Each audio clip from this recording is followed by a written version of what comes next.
Can you believe it? Another plane crash. On June 12, 2025, Air India Flight 171, a Boeing 787, crashed immediately after takeoff. It wasn't even in the air 60 seconds, leaving you and me to figure out what went wrong. How does a plane that takes off perfectly and looks textbook all of a sudden just start losing lift and heading right back towards the ground again? Was it a maintenance issue? Was it a mechanical issue? Was it pilot error? Was it software? Or did Boeing just make another bad plane? Okay, so the problem is if you're watching this video right here and you've seen this video on the news, unfortunately, you're looking at the wrong version of this video because you're looking at a copy of the video and not the original. Now, all of the news media outlets were eager and quick to be the first ones to get these videos up this morning. So that's what they posted because that's what they had. But then later on, we got the original version of it.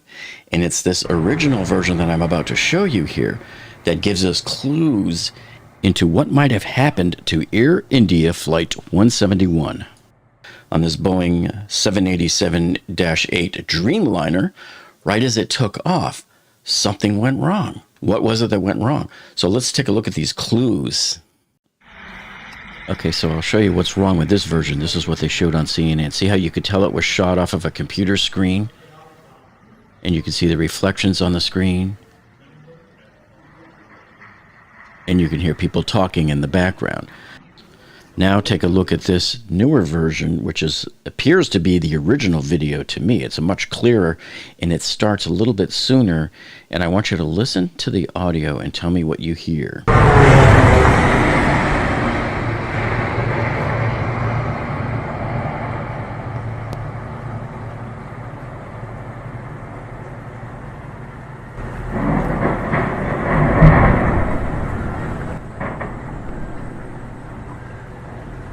So did you hear what I hear?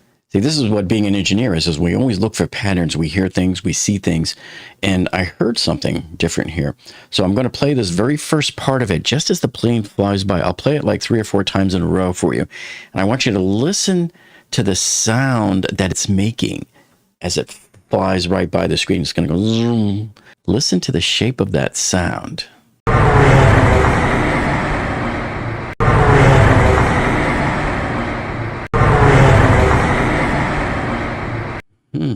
Ladies and gentlemen, this is a Boeing 787 jetliner that you heard flying by. But yet, didn't it almost sound a little bit like it was a hot plane? But that got me thinking, so it sounds to me like what we were hearing here is a ram air turbine, otherwise known as a rat. And I smell a rat, folks. Okay, what makes this so interesting is that the rat deployment, it's automated, and it's a normal safety feature of the 787. So in these twin-engine jets like the 787, if both of your engines fail, or if the aircraft loses some kind of major electrical or hydraulic pressure, the rat comes out of its hiding there, and it automatically deploys, and it will then provide this emergency power that the plane needs to do whatever it has to do to land.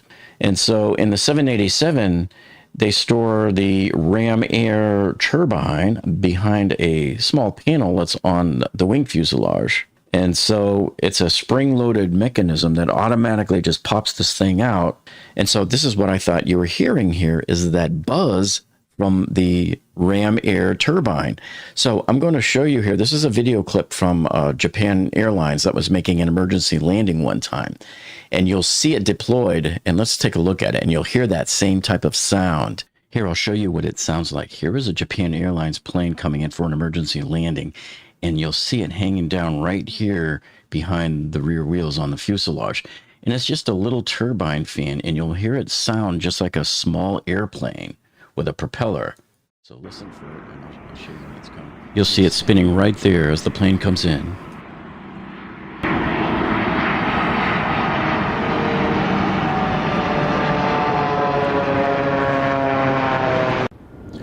Here's another example of a 787 coming in at a Boeing test facility. And listen as it flies by. You'll hear it nice and crisp and clear too. It almost sounds like a drone.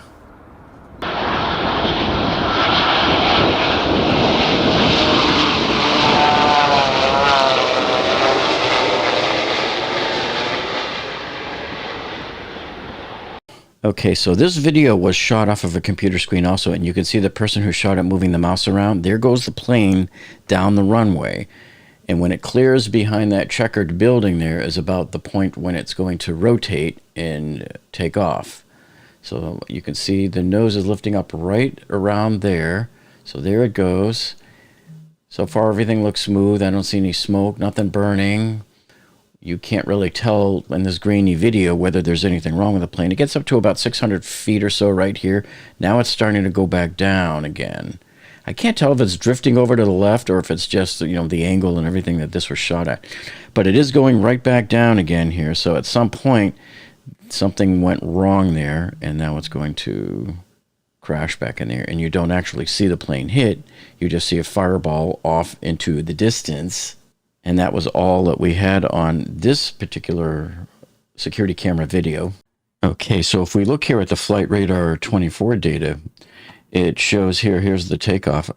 So first of all, the flight was supposed to leave Ahmedabad at 1:10 p.m., and it ended up leaving at 1:38 p.m. There was some video circulating around from a passenger who was on an earlier flight earlier in the day, who showed some video inside the plane, and he said it was very hot in there, like the AC wasn't working. So we don't know if that means anything or if that video was even really from a passenger that was on it earlier. Sometimes people like to throw out fake data whenever there's a big incident like this. Okay, so it took off right here, and it looks like their maximum height that they have here is about 625 feet, with a ground speed of 174 knots, which seems to me to be right in the range of where you want to be for your V1 when you lift off. Now, whether there's other conditions that may degrade that number, don't know at this time. There's not much to show, so it's just going to be boom, boom there. So there weren't any data points really to speak of. So in that previous video clip that I showed you of the plane taking off, the security camera must have been somewhere around over here along the left side of the runway. So the plane takes off, it goes airborne up to 625 feet, and then starts to lose altitude and comes back down, and it's going to crash right over here into the BJ Medical College. So there's the flight direction right there. Came right over here and crashed into one of the buildings over in here. And then there at the scene, there was just numerous fires being put out everywhere. And there seemed to be like hundreds and hundreds of people showing up there to help out. So it was just pandemonium everywhere.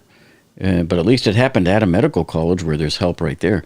And when you look at all of these photos of like the damage and what happened to these buildings, look at that. There's some of your landing gear inside the building.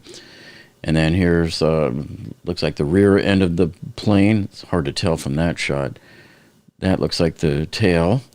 And then right here, it looks like the rear end of the plane sitting on top of the building.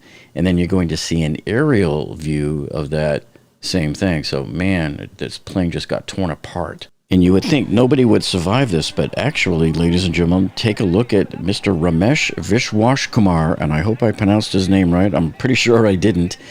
I think he's about 45 years old, and he was a passenger in seat 11A, according to the news. Now, he says he jumped out of the plane, but I don't think that really happened. I think the plane crashed and fell apart, and then he jumped out of the wreckage. And so here the news has released photos of him in the hospital, and there below his picture is a photograph of his actual boarding pass showing seat 11A. So if we look at the floor plan of the Boeing 787 Dreamliner here from Flight 171 of India Airlines, you can see, according to the ticket that he had there in the picture, if everything is correct, he was sitting here in seat 11A, which looks like that upgraded business class section. Yeah, he was in the last row of it. I still don't see how you would survive like this, because these are the wings here and the fuel tanks are here. And so this would be the maximum point of the explosion, I would think, on a fully loaded plane that just took off. So it must be just a pure miracle of God that, you know, somehow maybe this wing tore off a little bit and left a hole for him to jump out. Now, there might be some problems in translation and communication and language barriers and all that, but The stories that I've seen so far say that he claimed he jumped out of the plane. Now, I don't think that means he jumped out of the plane before it crashed. There's no way you would survive anything like that. I think what he was saying was that the plane crashed and it broke apart into pieces, and he then jumped out of it. Now, going back to the security cam video here, as it goes up, you don't see any sign of a problem here. But they must have known there was something wrong. So probably right around here is when they issued the Mayday. We do know that they issued a Mayday call. And then it started to drop down right here. So they must have known as soon as they took off that probably there wasn't enough power. So that's why I think either both engines weren't thrusting hard enough, or maybe they were dying, or there was an electrical problem. And that's why the RAM deployed. On nearly all plane crash videos, people will always look at this and say, you know what? I don't see that the flaps were set, so it couldn't have gotten airborne. Well, on these grainy videos, it is fairly hard to tell, whether the flaps are set properly or not. So we simply don't know about that part at this point. But we do know that the U.S. is sending somebody from the NTSB to help them out. So, the NTSB is experts. They are experts at reading data out of cockpit flight recorders. So hopefully they'll be able to recover those and find out what was going on and see what inputs were coming into the computer. Now, I know a lot of people like to come down on Boeing because of all of the previous crashes, but you know what? The Dreamliner here has a great track record. It's a very, very safe airplane. It's been around since about 2011 or so, and I believe there's about 1,100 of these flying around the world, and they've never had like a major crash like this, and they've certainly never suffered a hull loss at all either. So I think you could write this off as an extremely safe plane, and whatever happened here must be some kind of a one-off. Was it a maintenance issue? It just really seems to me like they didn't have enough thrust because nothing else was going wrong. They didn't tilt the plane too much and stall out. The plane stayed level right to the very end. So it looks like these pilots were doing a great job trying to control whatever they could with it. It doesn't matter what your ground speed is either, because once you get up in the air there, if you don't have that thrust, the speed doesn't matter. It's going to just come right back down. And then just checking the stock market on Boeing, on their stock price, it did have an effect on the price. You can see it right here, fell off like a cliff overnight. And so the stock is down almost $10 today as a result of the plane crash. The stock price could drop even more if more bad news comes out, like another design flaw from Boeing, but I doubt that will be the case.